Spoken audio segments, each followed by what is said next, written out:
Hey everybody, it's Joe, the 3D printing professor. But we're not doing 3D printing today because you don't bring a 3D printer to a laser fight. Okay, if I don't have lasers flying out of my fingers at this point, it's because my editor is a lazy bum. Today we are comparing two open frame diode laser cutters, the 20 watt longer B1 and the 36 watt WizMaker L1. Longer. WizMaker. You know, there's another laser cutter company out there that calls themselves Laser Pecker. I mean, that one's not even trying to be subtle. What is it with the naming of these companies that make open frame laser cutters like this? I will say the 14-year-old in me is highly amused by all this. Well, besides vaguely phallic company names, both of these laser cutters actually have a lot in common. But is there enough difference between them that one of them will edge out? Nope, phrasing. That one of them will beat out? Nope.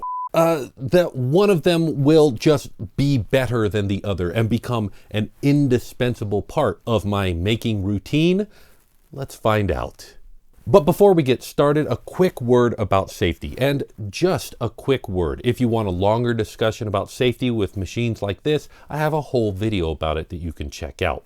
But the short version is this. Open frame laser cutters pose a lot of safety risk, especially these newer ones that are powerful enough to actually cut through materials. So, first of all, make sure that you never use them without having your eyes properly protected, and fortunately both of these come with eye protection, though the WizMakers are slightly bigger, which is good because my head is huge. Also, both of these cutters produce a lot of smoke, and smoke inhalation is something that you need to be concerned about, so only use in a well ventilated area. Have some fans to keep the air moving, or if possible, purchase an enclosure for the laser cutter of your choice.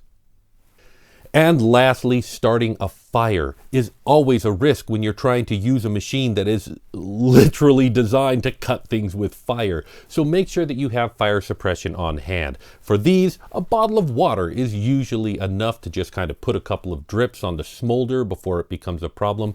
But also, never use them without supervision. Make sure that you are watching them and ready to put out that fire at any time. If you start your laser cutter and then go to work for your 8-hour day, even if you have a camera on it, you might need to get there quickly to put out that fire. So, always be on hand for your laser cutter while it's running, especially with these more powerful ones. So, that being said, let's start to compare these lasers. And to begin with, there's a lot in common between these two lasers. So much so that I'm going to start talking about what's the same between them before we dive into the nitty-gritty of the differences between them. First of all, the good. Both of these laser cutters are large. They have a huge cutting area, about 50 centimeters square. And that's good, especially when you're using a subtractive process. You want to be able to start big and cut it down smaller. This is bigger than any 3D printer that I have, but for a subtractive process, that's what you want. And so the large frame of these, great, love it. Secondly, these open air laser cutters are finally getting to the point where they are powerful enough that they can actually cut all the way through wood and cardboard and things like that. Now, some people might say, hey, lower power can still cut through things. You just need to increase the passes. But in my experience, I was unable to get a lower powered diode laser cutter to cut all the way through wood, no matter how many passes that I used. But these guys have turned a corner. They are powerful enough to be, in my opinion, actually useful. And I love that. And that's it for the plus sides, at least for them both together. And I know it's a short list. They're big and they work, but those are very important things because while I have had other laser engravers in the past, they didn't actually work. They didn't become a part of my workflow. And these guys, because they're actually working, I'm actually using them. So big ups for both of them for those points, but there are some less good things that we need to talk about. So the first negative about these machines together is what I've already said, safety. These machines by themselves, especially as they come out of the box, are not really that safe. They're safe enough. They're probably not going to kill you right out of the box. And with proper precautions and proper foresight, you can, adjust and recognize those problems. But if this just doesn't make you feel comfortable, hey, I don't blame you at all for thinking this just isn't for me. Totally fair. Now, before I point out the next negative, I do want to point out that I am trying very hard not to compare the world of these open-air laser cutters to the world of 3D printing. They are two very different technologies and two very different worlds with two very different expectations related to them. That said, when I buy a 3D printer, I'm pretty much expecting at this point that I'm going to receive everything I need to use it in the box. But with these machines, not so at all. For instance, neither one of them comes with a cutting surface, something metal, usually with a honeycomb pattern on it so that things can sometimes fall into it, that you can put under your table. Without this, what table are you going to cut this onto? Have you got a wood top workbench? These things cut through wood. So if you don't have a metal top workbench, you don't have a surface for using on these things. So you will have to buy that, and that's an additional expense.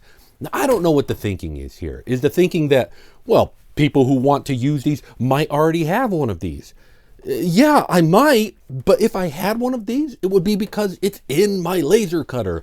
And if I didn't have one of these, I couldn't use the laser cutter. So, well, I'm only supposed to use one laser cutter at a time. I don't get it. Now, both WizMaker and Longer offer cutting surfaces that you can purchase and add to your purchase, or you can buy them separately on Amazon. Though I will warn you that if you buy it on Amazon, be careful about the size. These are 50 centimeter build areas, not 40. I mean, it still works, provided that I don't cut anything too big. Also, they don't come with much material for you to cut on. They expect you to go out and buy it separately. I mean, would it be too much to ask to throw in a $2 piece of wood in there that I can experiment with? Heck, you might even get future sales from me by telling me, and we'll sell more of it to you later. But yeah, there are some sample things that you can cut on in the box, but they're small, tiny, hardly enough to really get that first time using experience, except for maybe figuring out how to set up the computer and the software and actually use it, which that's another thing.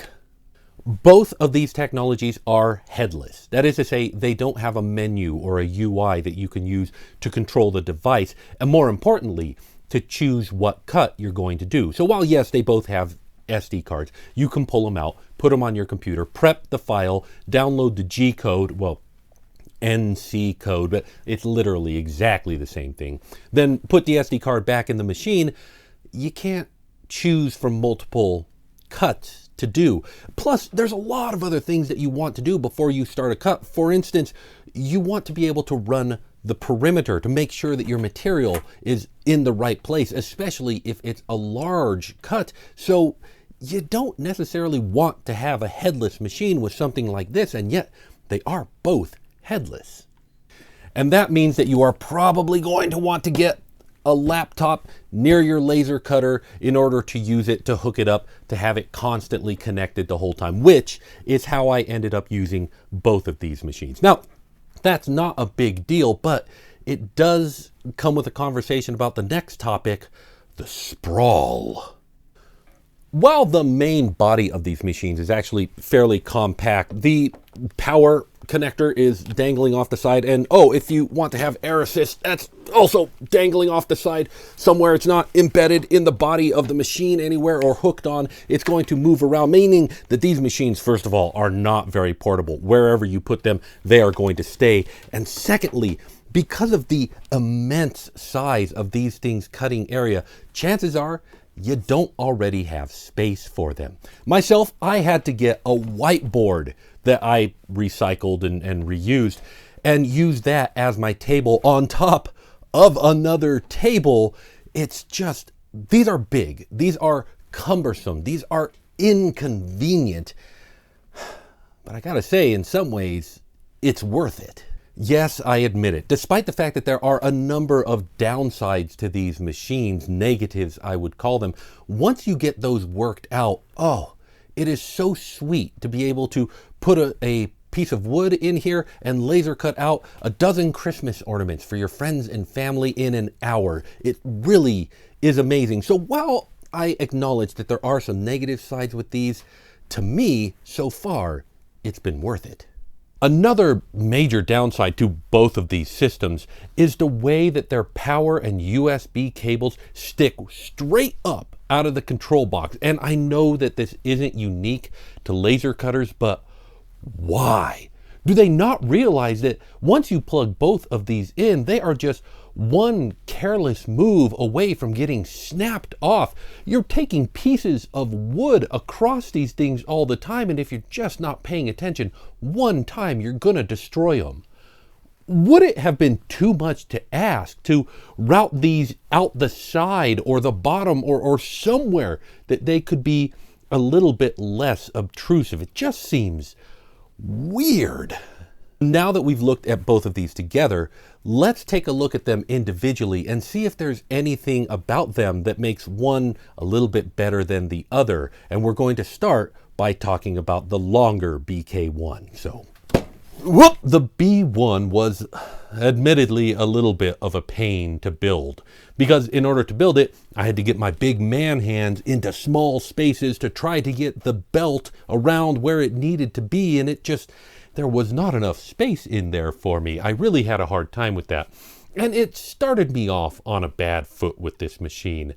However, once I had it all together, there were things that I was kind of impressed with. First of all, it comes with air assist, and that air assist plugs into the interface for this laser cutter. So everything is powered from the interface box. Even though the cables are sticking up, it's neat and compact, and I do like that.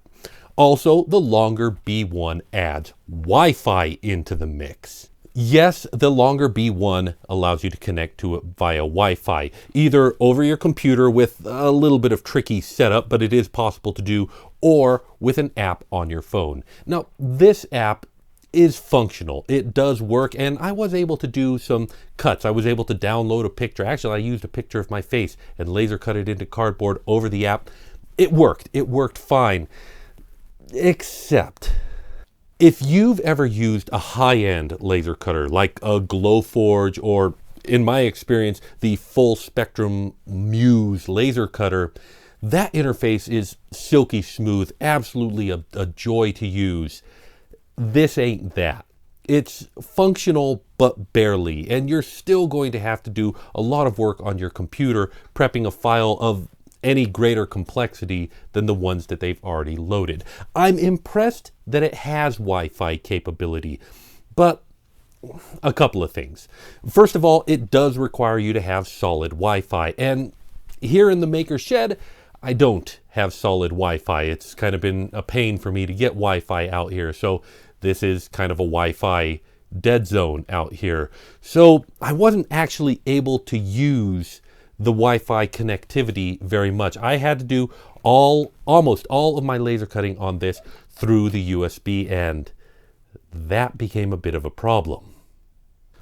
The USB connectivity on the longer B1 feels flaky. I really don't know how to describe it, but the longer kept throwing errors all the time. It would home and throw an error, but then another time it wouldn't, and then another time it would. It would be in the middle of a cut, and then all of a sudden it would just be like, nah, I'm done. I'm not going to do this anymore. And I don't know why. I would restart the cut, and at the same spot, it would freak out. So I hide everything but the one part that it was having a hard time with, and all of a sudden it was okay doing it. And I couldn't figure out why sometimes it worked and sometimes it didn't. Now, it did work well enough that I was able to do a lot of cutting on it. I was able to make a bunch of Christmas ornaments for an activity, and I will say this, the 20-watt laser on this was able to cut through wood that the 45-watt CO2 laser at the Makerspace wasn't able to cut through. And I don't know how to explain that except to say that diode laser cutters on wood do a really good job. Now, if you have seen any ads for this laser cutter, you will see them cutting through a thick piece of wood and showing you that it was able to cut through it. Now, to my eyes, I'm like, that looks like a 2x4. It's not a 2x4. Remember I said that the depth that this is able to cut is based on the focal distance, how they make the geometry of that laser so that it will have the most power in a certain area. Well, these lasers are focused for about 20 millimeters tops, and a 2x4 is a little bit more than that. Still, I wanted to see what would happen if you mistakenly thought that it could cut through a 2x4. So I set it to 3 passes and put it on here at 100% power, very slow speed, and the result was it caught fire. Yes, it couldn't cut any deeper than the 20 millimeters that it's capable of doing, but instead of like not cutting anymore at that point, it got the wood so hot in that localized area that it actually started a fire. Now, the longer is supposed to have fire detection on it, but I didn't manage to trigger that when I did start a fire on it. Now, so I guess my overall impression of the longer is that while on paper, the specs that it presents are in some ways better than the WizMaker, it was just frustrating. It was frustrating to put together. It was frustrating to use with its flaky USB connection and errors just springing up out of nowhere. It was a machine that, while I wanted to like, I jumped into the WizMaker hoping for a little bit more. Which brings us to the WizMaker L1. Now, this laser cutter was admittedly easier to put together than the longer one, but only because the belts were already in place and I didn't have to get my big old fat fingers into small spaces to do it. But it did require that I tighten a couple of eccentric nuts, which they make possible by putting a little opening in the top that you can get a wrench in and tighten those up. I had to do that because I discovered during some of my earlier cuts that what I thought was circles were not being round and it wasn't finding itself again. Now, this was happening in the Y-axis, so I thought that obviously the Y belts were loose, but I was following their instructions and their instructions said to tighten these ones first. And as soon as I tightened the X-axis eccentric nuts, the problem went away, so that was it. And it honestly was super easy to do. And adjusting the focus on the WizMaker is a lot easier than on the longer too, because the screw for adjusting the gantry on this is a big old fat screw that I can wrap my hands around, tighten up, loosen up. It sticks out the back, it's not out the side. It gets a point for that one as well. And while it doesn't have Wi-Fi, and I had to connect to it via the USB to use it, its USB connection was strong and I never had a problem. I cut a whole bunch of more Christmas ornaments for friends and family, and the WizMaker never hiccuped, never stopped, never even slowed down. It just plowed through them one right after the other, super duper reliable.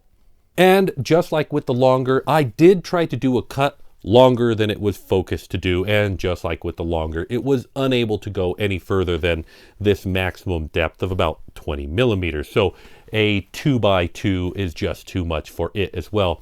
However, unlike the longer, which super got scorchy, the WizMaker, for some reason, despite being a more powerful laser, I never got it to that point. It's a little bit scorchy around the edges, but it just never cooked it all the way. And I wonder why that is. Maybe a more powerful laser just does a better job of vaporizing the ash or something. Maybe a more powerful laser is safer. It's like saying a sharper knife is safer than a dull one because, well, in this case, it doesn't start fires as readily.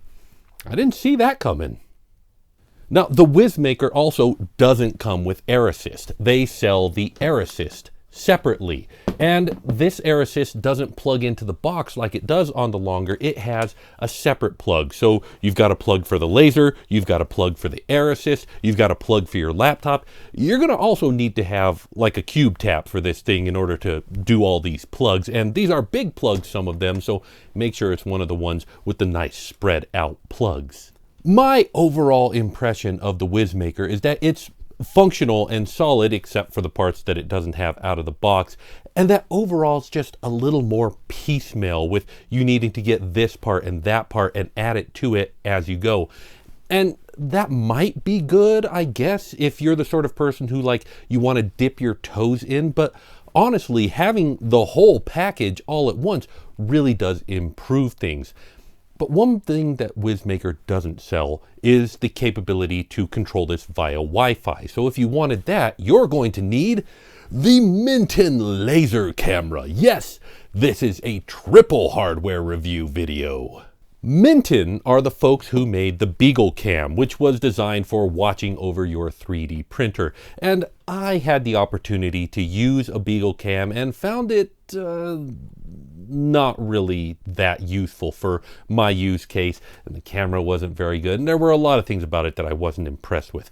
But I can honestly say with the Lasercam, they have overcome all of those problems. You take the Lasercam, you put it over your laser cutter, you clamp it onto it, you point it at the bed, and you can watch your cuts remotely. You can also plug it into your laser cutter and Wi-Fi cuts to your laser cutter through. It solves all the problems. It even has fire detection, though I wasn't able to trigger that on my own. I wasn't able to make that work. But it really does answer all the problems, the missing parts of the WizMaker, if you wanted to fill that out. Now, again, Wi-Fi here in the shed is a little bit spotty, so I haven't been able to reliably use this. But what testing that I did with it when I had Wi-Fi for it really impressed me. And this is actually a good addition to any laser cutter. My only complaint is that adding a camera, any camera, whether it's the one sold by Longer or WizMaker or whoever's selling a camera, or the Lasercam, is that if you do get an enclosure for this laser cutter, where's the camera going to go and what's it going to see? It's just going to have a little window to look through. I don't know. I feel like this is a great addition, especially for the ability to stream cuts to your laser cutter. But how useful is it after you get an enclosure? Well, you know what? I'm going to find out. Because I think I'm ready to make a call right here. While the Longer does have a more impressive set of specs and more impressive features, the reliability and usability of the WizMaker, especially in my use case where I don't have super reliable Wi-Fi, is just a better choice for me. And this is the laser cutter that I am going to buy the enclosure for. And this is the laser cutter that I'm going to build a space for here so that I can use it more often. For me, the choice is the WizMaker. But if you have other uses and if you have another situation, perhaps the Longer would be better. Honestly, they're both super great choices and you wouldn't be disappointed by either one of them. And there it is. The WizMaker is in its WizMaker enclosure, and I can't wait to get cutting on this thing and not smell like I've been sitting around a campfire all day. Though I do like the smell of campfires. But that's it for this video. I want to thank you very much for watching, and an extra special thanks goes out to everybody who supports what I do on Patreon, Printables, and Things, where I periodically release premium models for people to download and print on their own. And the latest model that I've released is an update to the Skyforce Starwing model, adding a pilot, the Anthromidian Lion pilot. I'm pretty proud of this one, so I hope that you'll check it out. Download this model, print it yourself. It's a fun kit to put together, and of course you can remix it to make all kinds of things. But that's it for this video. I want to remind you that you are a child of God, so you're special to me. So take care of yourself, and if you can, someone else too. I'll see you next time.